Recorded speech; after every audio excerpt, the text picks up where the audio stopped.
So as far as experience is concerned, that's how I flow, because I've been connected for a long time, and I've learned to at least get advanced enough with following my feeling as opposed to my thought.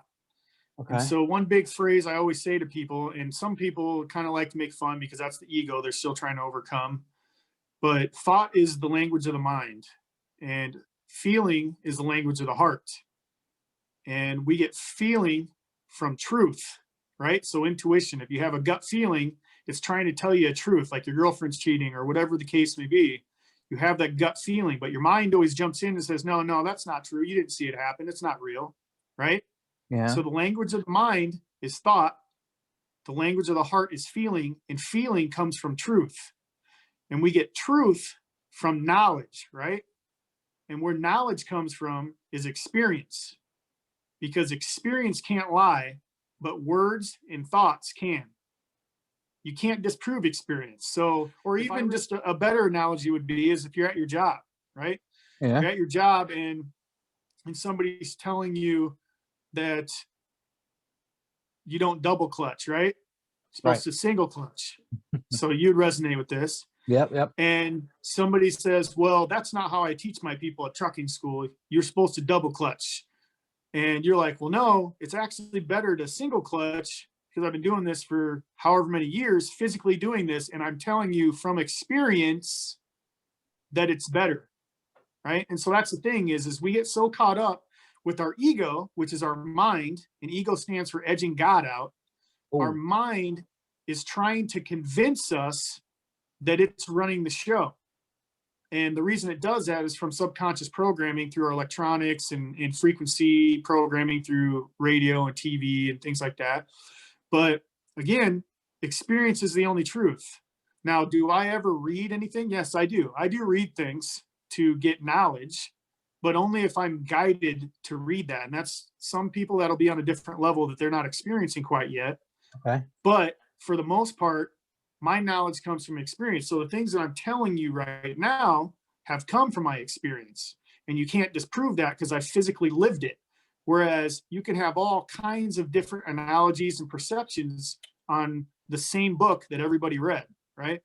Absolutely. Yeah. So again, that comes back to what I said earlier. Your perception is based on where you got that knowledge.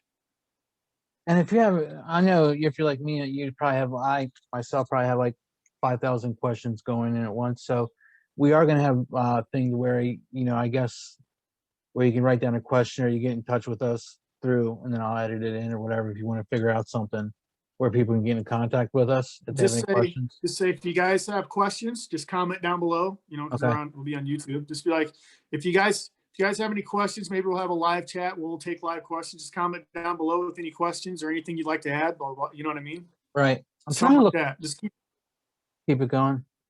All right. I'm trying to look for a timestamp on here, but I can't even find a timestamp anywhere as of yet. But anyway, all right. it's 333. Nice. Yeah, consciousness. That's your reality. My reality is Yep, 433. All right. exactly. That's weird. Christ consciousness over here. Let's see here.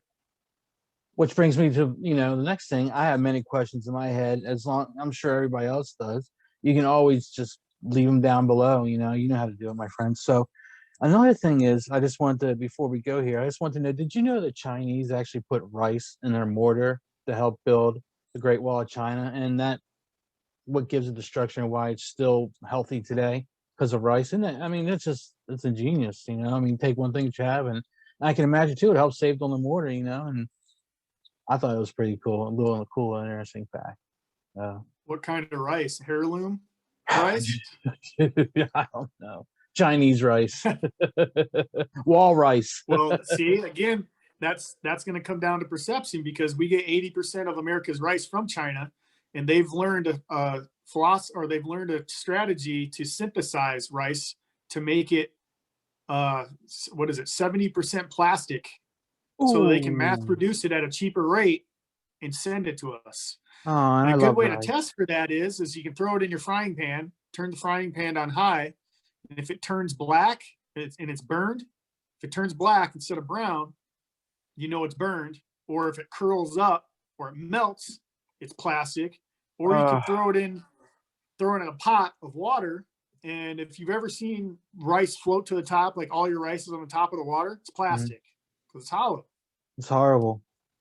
Horrible. And that, So again, that leads us probably to our next millions of topics. Maybe we were talking about different ways of plastic, like myself, maybe like a hemp plastic exists and it's biodegradable. And, hemp, I think it just could help a lot. You were mentioning a couple other different, what were they? They were seeds. They were what type of straw? What was it? What were you saying? Well, as far as food's concerned, yeah, you always want to go with ancient grains. Right. And there's a reason why ancient civilizations didn't have the issues that we had. Obviously, we have a lot more things going on than they did in society now that's man-made. But as far as health conditions are concerned,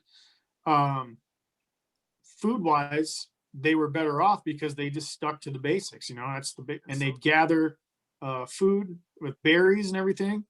And once they realized that this grain exists, they planted up shop, started planting, and that's also how the Amazon rainforest was evolved. They learned how to plant things for civilization as opposed to always having to move, pack up and move, pack up and move. The herd's gone, pack up and move. We got to follow them. It was a lot easier and a lot more beneficial for them as a society to be able to stay put and grow their food, because then they could focus on other things A lot instead safer of always too. having to worry about hunting. Right. Oh, wow. And then too, with all the discussions that we've had before, those people are us, me, you, right? I mean, if we Yes. evolved, right, our spirit over time, we've lived that life. Me, you, whoever's watching us right now, that was us. We lived through that, right? I Yeah. mean, Have you ever seen all the celebrity photos that they released?